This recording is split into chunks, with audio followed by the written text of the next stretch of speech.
Nesta aula vamos falar um pouco sobre o meson Pi, que é a partícula portadora da força nuclear forte, pelo menos podemos dizer que é uma das, e sobre o processo de descoberta desta partícula, e também aproveitamos para falar sobre o professor César Lattes, que foi o físico brasileiro mais perto de ganhar o prêmio Nobel, né?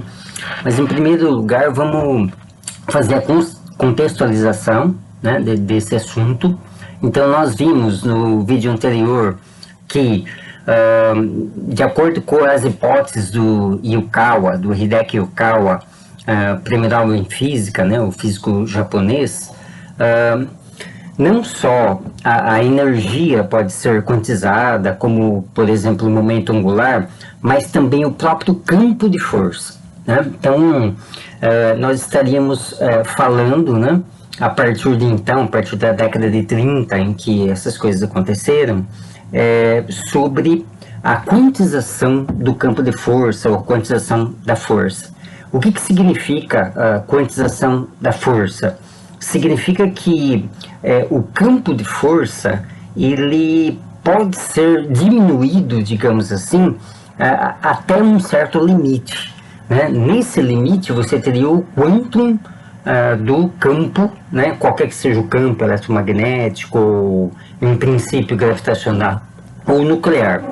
E esse campo, né, da mesma forma que ao você diminuir a energia eletromagnética, você chegaria no fóton, ao você diminuir qualquer campo, né, você chega no quantum desse campo, que vai ser representado por aquilo que chamávamos antigamente de partícula, né?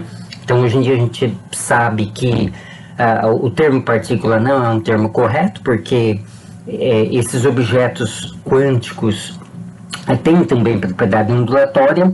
Então, o melhor é chamar, por enquanto, de objeto quântico, né? Então, no caso da força nuclear, o Yukawa previu que haveria uma partícula, entre aspas, que seria portadora dessa força, e ele, através do princípio da incerteza e da equivalência massa-energia da relatividade, estimou a massa desse objeto quântico, né? E a partir de então, os físicos iniciaram, digamos assim, uma corrida, um esforço para a detecção dessa partícula, né? Bom, aí tem a questão da diferenciação entre partícula virtual e partícula real. Na verdade, a partícula virtual, aquela que pode ser considerada portadora da força, e ela não é detetável por causa do princípio de incerteza. Contudo, para toda partícula virtual, deve ter uma partícula real correspondente. Então, se houver, de fato, a partícula virtual que transporta, media a força nuclear forte, também haverá o correspondente real que pode ser detetado, né? Então, o correspondente real, ele existe em função do fato de que aquele tipo de estrutura, né, aquele tipo de objeto quântico, né, seria, digamos assim, teria uma estabilidade suficiente, né, para existir, né, no universo, né? Estabilidade não quer dizer que ele tem uma meia-vida infinita, não. Mas ele tem uma certa meia-vida, mas ele pode existir durante um certo tempo no universo, né? Então houve essa corrida, né, para a identificação experimental dessa partícula. Então vamos ver um pouquinho da história de como isso aconteceu, né? Então, a partir do trabalho de Yukawa, que foi publicado em 1935, o passo seguinte, digamos assim, relevante dentro da história dessa área de conhecimento, foi a descoberta do muon, né? Ou, na época, o muon foi chamado de meson Mi. Então, lembrem-se que a palavra meson, ela foi, que significa em latim intermediário, ela foi cunhada em função do fato de que a previsão do Yukawa correspondia a uma partícula cuja massa está entre a massa do elétron e a massa do próton, né? Então, seria uma partícula com massa intermediária. E em 1937, o Carl Anderson, ele descobriu uma partícula que tinha essa característica, ou seja, que tinha uma massa intermediária, né? Então, essa partícula, né, que foi chamada de meson Mi, ela foi detetada com a ajuda de uma câmara de nuvens, né? Então aqui nós temos a foto da imagem que aparece na câmara de nuvens, né? Aqui está o Anderson ao lado do equipamento todo, né? Então, assim, eu não vou entrar em detalhes como funciona a câmara de nuvens, inclusive porque nós temos um vídeo anterior, né? Então vocês podem ir no vídeo sobre detecção de radioatividade, né? Então lá vai estar explicando um pouco como funciona a câmara de nuvens, mas eu relembro que a câmara de nuvens permite com que a passagem de uma partícula, de um objeto quântico, pelo interior de uma câmara, não uma câmara fotográfica, mas uma câmara contendo ali um gás, né? Permite a visualização de onde a partícula passou, né? Onde o objeto quântico passou. E se você colocar esse dispositivo dentro de um campo magnético razoavelmente forte, você, se a partícula for carregada, ela vai se desviar com certo raio de curvatura, e ao medir esse raio de curvatura, é possível estimar a massa dessa partícula, né? Supondo-se que essa partícula vai ter, digamos assim, uma unidade de carga, né? Supondo que todas as partículas, elas teriam uma carga equivalente em módulo à carga do elétron, ou seja, 1.6 vezes 10 menos 19 coulombs. Então, supondo que seja uma unidade dessa de carga, podendo ser positiva ou negativa, e medindo o raio de curvatura, você tem a massa dessa partícula pela física clássica, né? Pelas leis da física clássica, a lei de Lorentz, né? De como que o campo magnético atua na trajetória de uma partícula, né? E mais as leis de Newton. Então, você tem isso, e também, se você identifica para que lado a partícula se desvia, dá para saber se a partícula tem carga positiva ou carga negativa, né? Então, portanto, a câmara de nuvens tem que ser colocada dentro de um forte campo magnético, né? Então, por isso que você vê aqui, nessa foto, uma bobina, né, em torno, né? Então, isso aqui seria, para a época, um campo magnético forte, né? Não é nada comparável com um aparelho de ressonância, né, nos dias de hoje, mas era um campo magnético suficientemente forte para provocar o desvio nas partículas dentro da faixa de energia que seria esperado para elas, né, que seria de centenas de MeVs, né? Então, com esse dispositivo, o Anderson ele descobriu o que na época foi chamada de meson Mi, né? Hoje em dia, o meson Mi, quer dizer, depois de um certo tempo, esse nome foi revisto, né? E o meson Mi hoje em dia é chamado de muon, né? Então ele não é mais considerado um meson. Mais para frente eu explico por quê, né? Bom, mas em princípio acreditou-se que essa partícula seria a portadora da força nuclear forte, mas com uma revisão dos cálculos do Yukawa de uma maneira um pouco mais exata, se verificou que a massa do muon não poderia corresponder da partícula portadora, porque ela tinha uma massa muito pequena em relação ao que se esperava. A massa detetada, né, medida aqui dentro da câmara de nuvens, era de 106 MeVs por C quadrado. Então se esperava, no cálculo inicial do Yukawa, 200, né, MeVs, depois na revisão 150 MeVs por C quadrado. Então, ela tem uma massa muito pequena, né? Então, quando se convenceu de que o muon não seria responsável por isso, se buscou a detecção de outras partículas, né, da mesma forma. No entanto, uma partícula com uma massa um pouquinho maior já seria difícil de ser detectada, ou pelo menos a massa dela seria difícil de ser mensurada com as configurações de um equipamento desse tipo da época, né? Então, houve uma busca de outras maneiras de fazer essa detecção.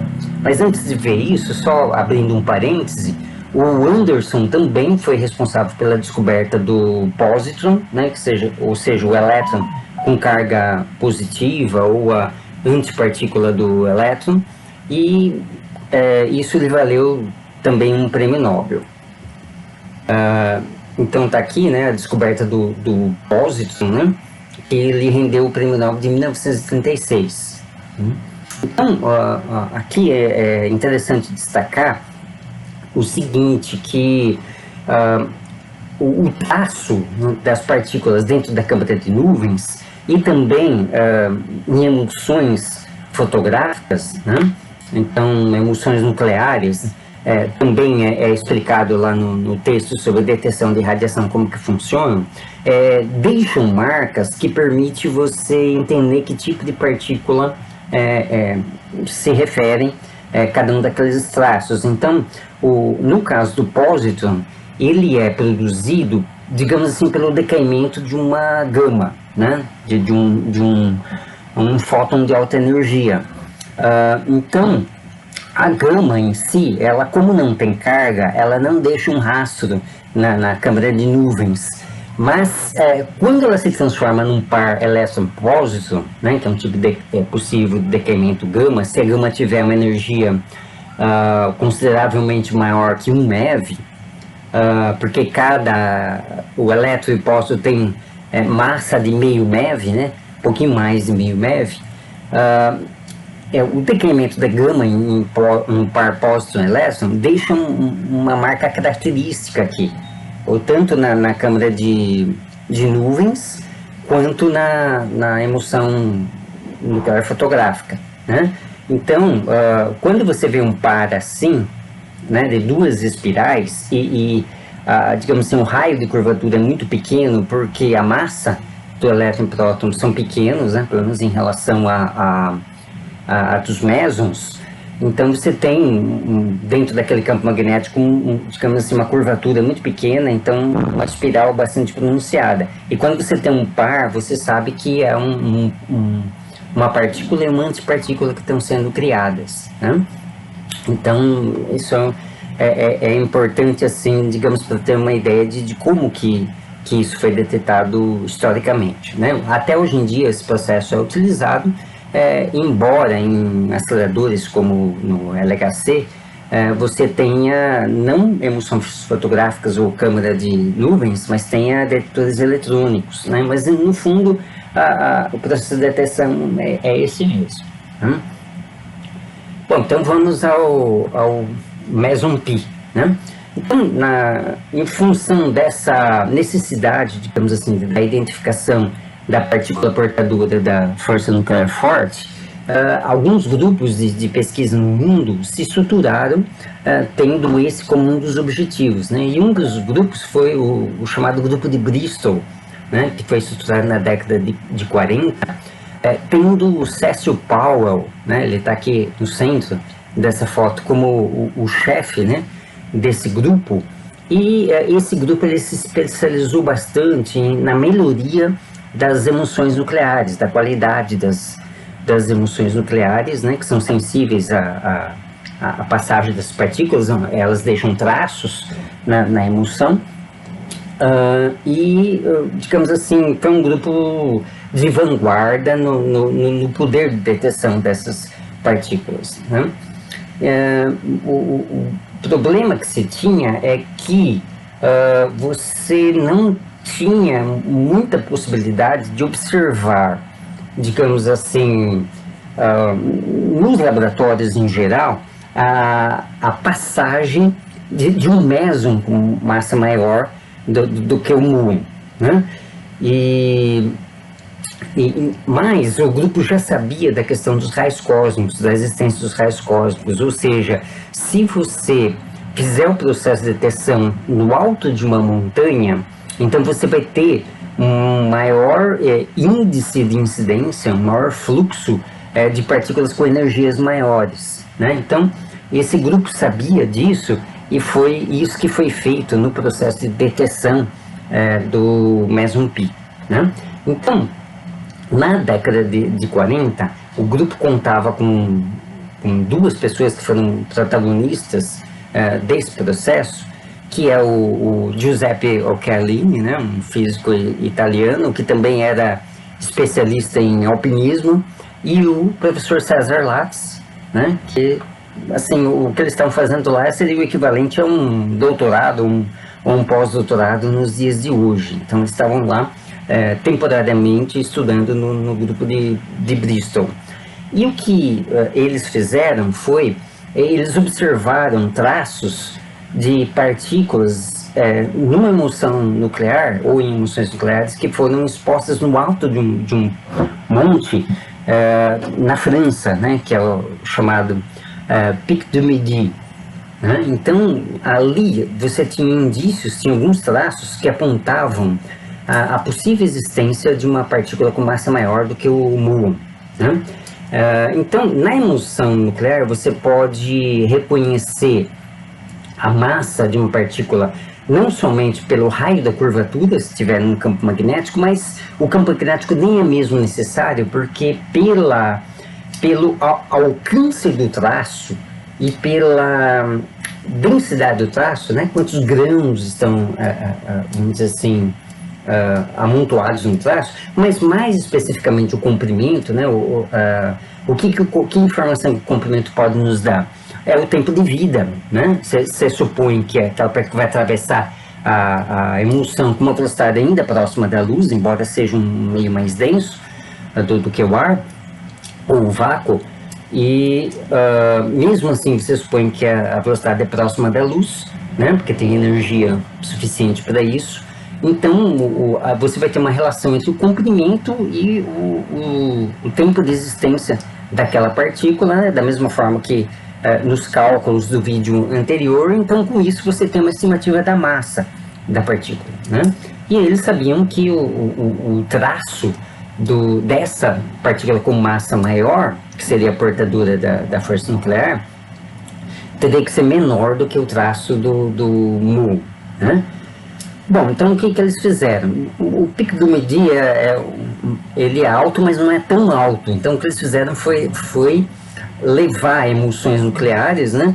Bom, eram placas enormes e normalmente essas placas você tem que intercalar com chumbo, que o chumbo melhora a incidência das partículas, né? Pelo menos a detecção delas, porque a partícula vai interagir com o chumbo, vai formar outras partículas que permitem você dizer que a partícula inicial era o meson mesmo, né? E levaram isso para o alto de um monte mais alto, né? Que foi o Monte Chacaltaya, na Bolívia, que tem mais de 5.000 metros de altura, né? Então deve ter sido um trabalho bastante penoso, né? Bastante árduo do ponto de vista físico, né? Então eles fizeram isso e deixaram lá um certo tempo, né? Não sei quanto, mas normalmente seria preciso alguns meses, né? Mas aí depende da sorte, você pode deixar um dia e pegar um evento, mas se você deixar meses vai ter mais possibilidade de pegar o evento. Então eles deixaram essa emulsão lá no alto do Monte Chacaltaya. Quando eles pegaram e revelaram, né, a emulsão, lembrando que a emulsão tem que ser revelada da mesma forma que os filmes fotográficos, né, normais de antigamente, eles viram um evento que correspondia de fato a um novo meson, que seria o meson correspondente à força nuclear, né? Então essa aqui, na verdade, é uma montagem de várias fotos tiradas em várias emulsões nucleares, né? Então você tem que acompanhar a trajetória da partícula ao longo das emulsões. Ela pode passar por uma, depois passar por outra, depois passar por outra. Você tem um sanduíche de várias emulsões, né? E depois você tem que reconstituir isso. Por isso que está tão recortado aqui, né?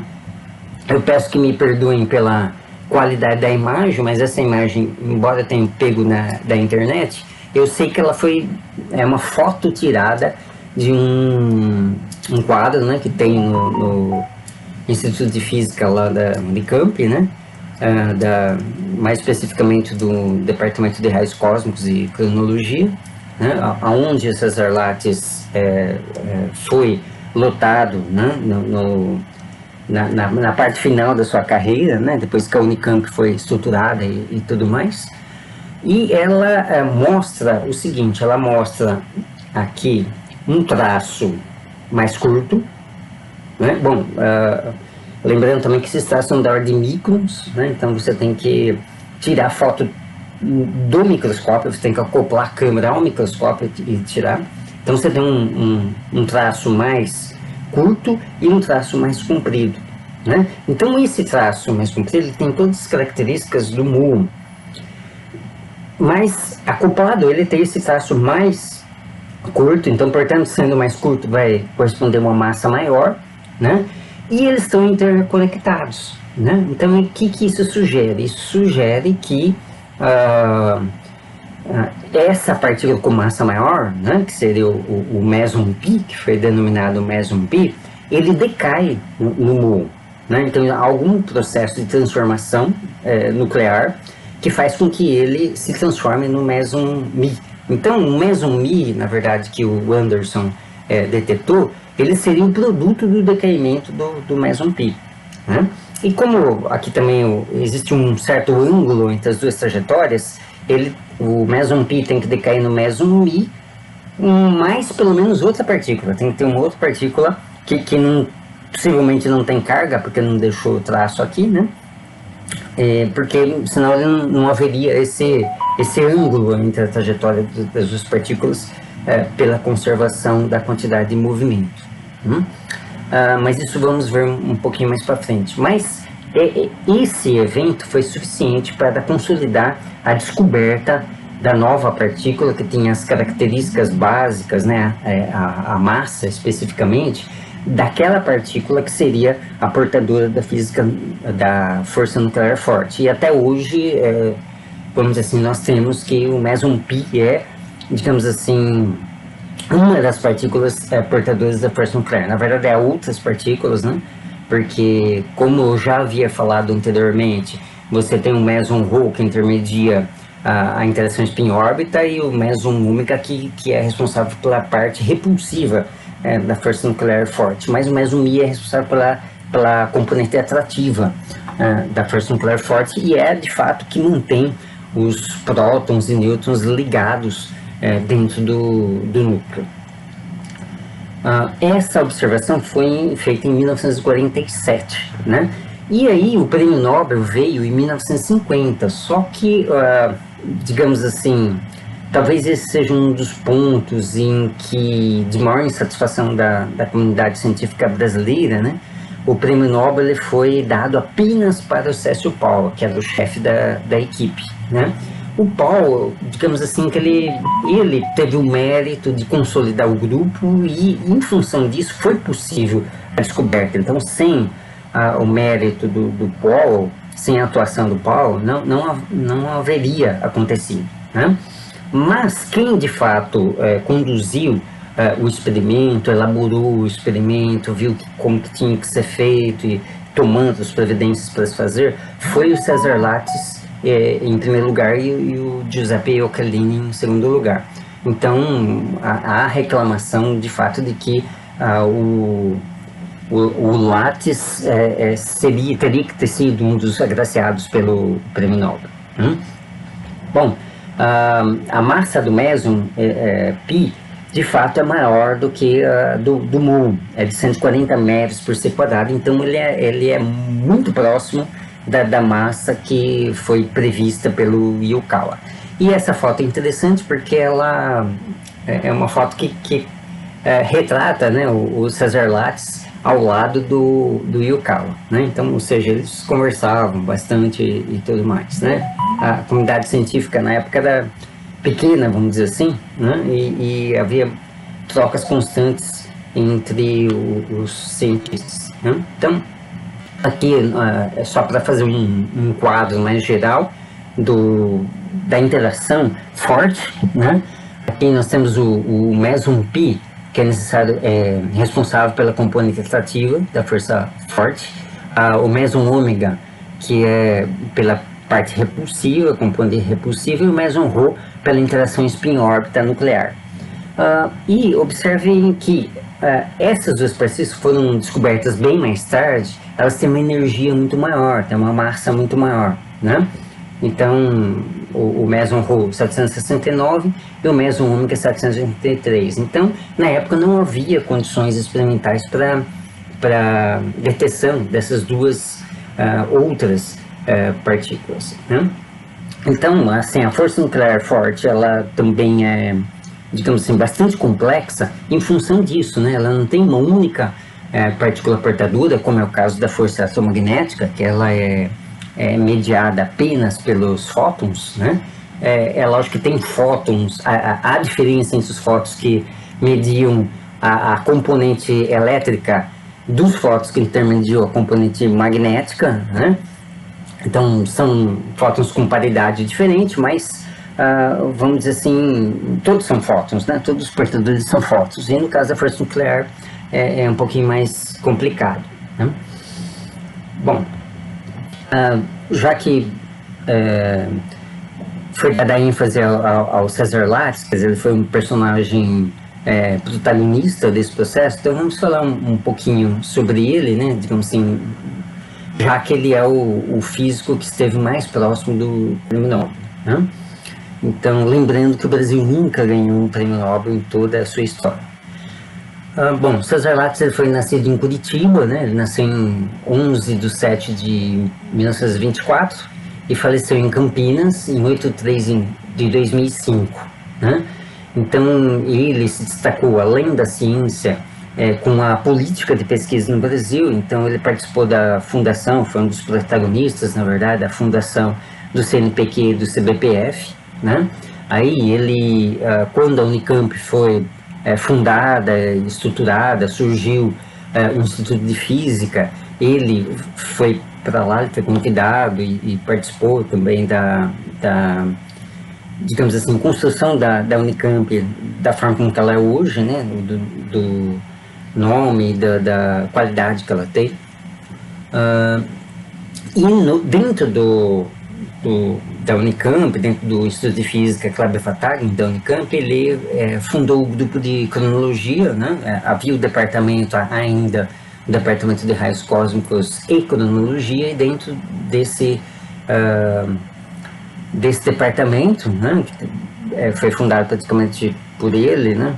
E outros também que se destacaram, mas, digamos assim, ele foi o grande nome que carregou o departamento. Ele fundou, né, por iniciativa própria, o grupo de cronologia.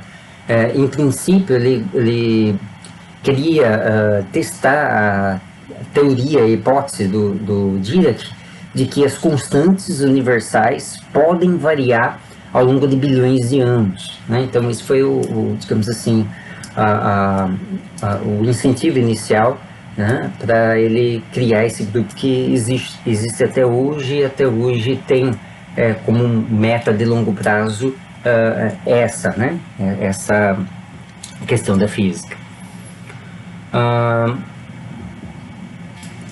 Ele é também bastante famoso por algumas frases de impacto, né? Seriam as frases famosas do César Lattes, né?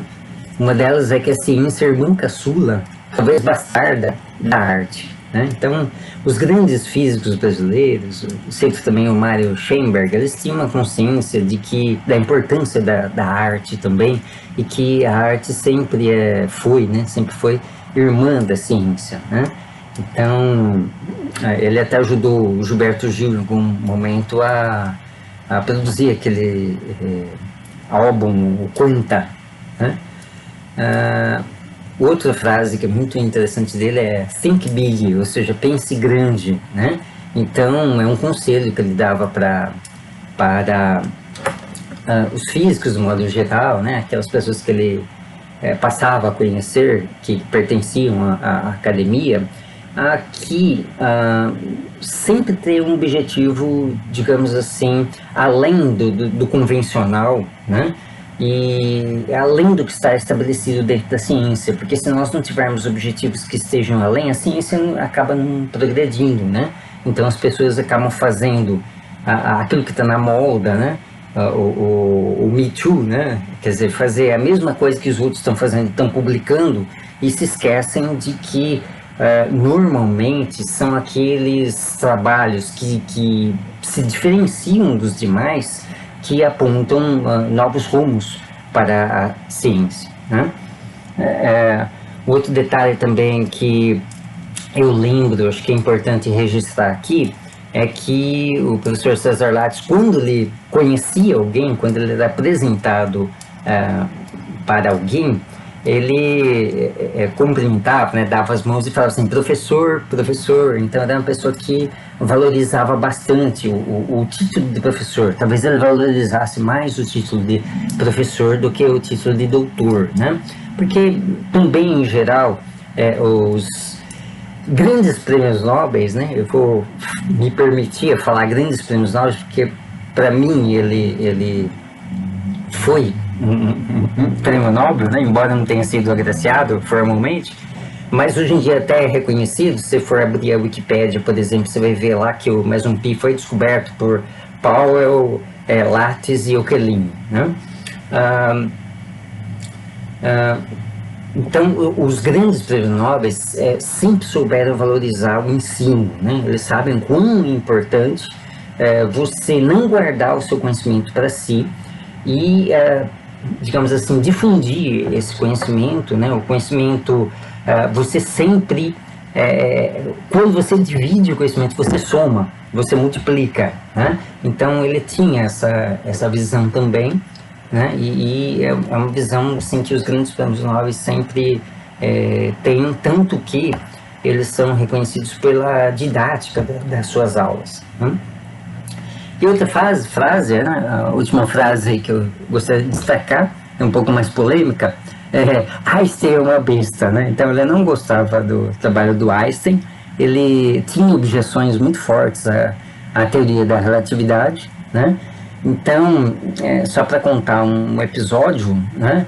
Eu fiz minha graduação e o doutorado na Unicamp, e fui aluno, né, de iniciação científica, depois do doutorado, do professor Júlio Hader, que por sua vez foi orientado pelo César Lattes, né? Quer dizer, seria assim, uma espécie de neto científico dele, né? E em um determinado momento em que eu estava fazendo graduação, especificamente a disciplina de estrutura da matéria, né, com a professora Carola Quelinelato, não sei por que cargas d'água, eu cheguei mais cedo na aula e não tinha ninguém ainda lá. Era bem antes do horário de começar a aula, né? E aí eu fiquei lá esperando, acho que eu não tinha nada para fazer, né, no momento, né? E eis que surge ali o professor César Lattes, né? E eu, um mero aluno de graduação, fiquei morrendo de medo, né? E ele puxou conversa comigo, né?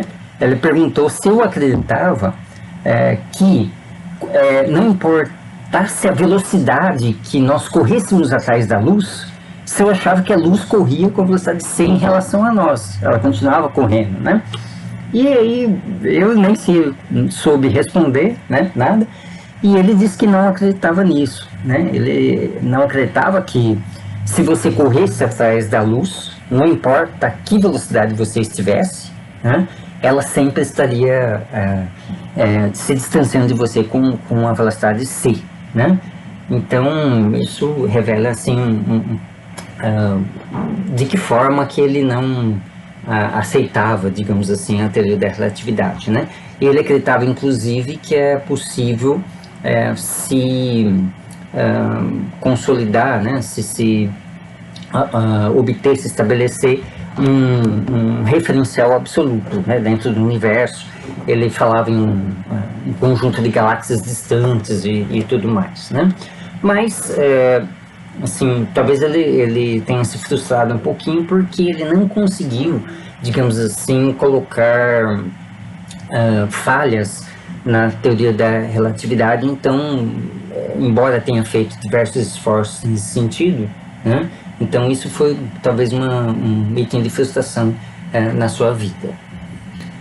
Bom, eu quero destacar também que o César Lattes passou um tempo aqui em Cuiabá, né, na Universidade Federal do Mato Grosso, aproximadamente um ano, né?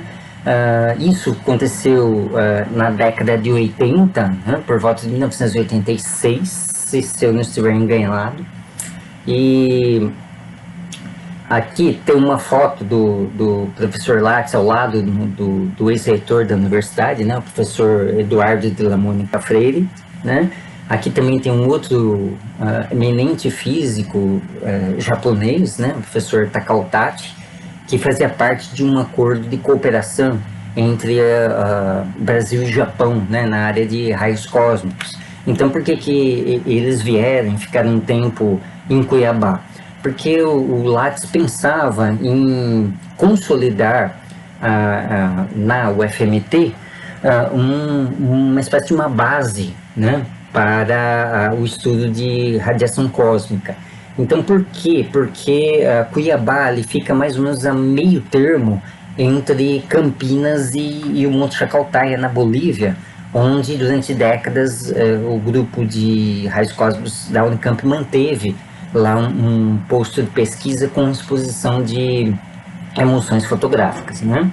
Mas aconteceram duas coisas que impediram com que aqui se consolidasse um grupo forte nessa área de pesquisa, né?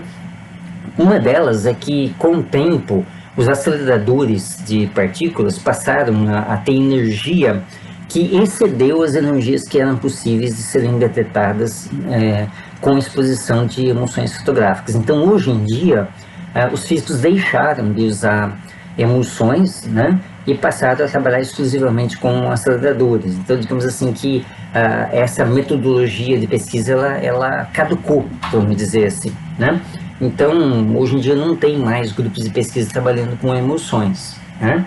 Então, não há mais necessidade da utilização do Monte Chacaltaya.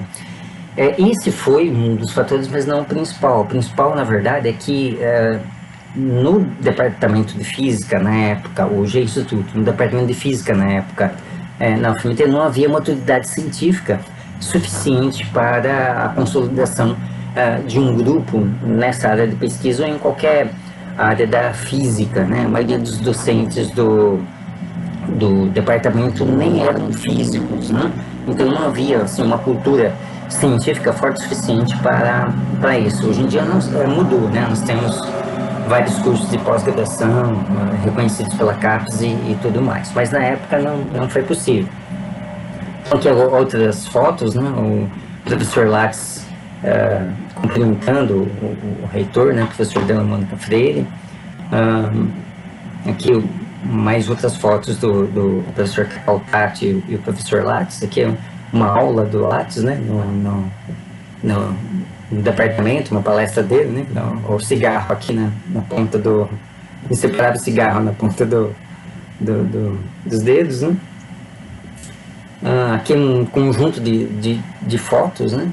A gente vê assim no final da vida, né? Como que ele estava abatido e tudo mais, né? Aqui no início da carreira, né? Quando é bem jovem, quando ele foi para Bristol, né? Mas não é essa imagem, né, que a gente gostaria de deixar dele, né, mas essas daqui, né, então ele aqui trabalhando, né, principalmente em Bristol, né, e aqui uma imagem dele, né, que é uma imagem muito clássica, vamos dizer assim, razoavelmente famosa dele, lá no Monte Chacaltaya, né, então dá até uma ideia, assim, do esforço que representou, né, pelo menos esse tipo de pesquisa que foi fundamental para a evolução da física, né? Então nós deixamos o registro aqui digamos assim, o prêmio Nobel, né, da física brasileira.